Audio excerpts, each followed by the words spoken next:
সরকারের একটি পদক্ষেপ, শুধুমাত্র একটি পদক্ষেপেই বাংলাদেশের তেলের সকল সমস্যার সমাধান হয়ে যেতে পারে। আমি শুনতে পেলাম ক্রিকেটার রুবেল ভাই এই সমাধানটি নিয়ে এসেছেন। উনি বলেছেন বাংলাদেশে যে এখন তেলের সংকটটা আছে এটা হচ্ছে কৃত্রিম সংকট। অতিলোভী ব্যবসায়ীরা এই সংকটটা তৈরি করেছেন। এখন যদি সরকার এই তেলের দামটা কমিয়ে দেয় তাহলে বাংলাদেশের তেলের সকল সমস্যার সমাধান হয়ে যাবে।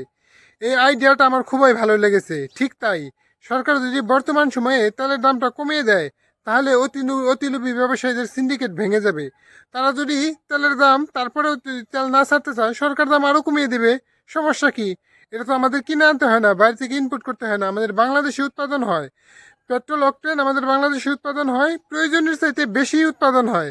এখন যদি সরকার এই পদক্ষেপটা নেয় তাহলে দেশ ও দেশের জন্য, জনগণের জন্য খুবই ভালো হবে।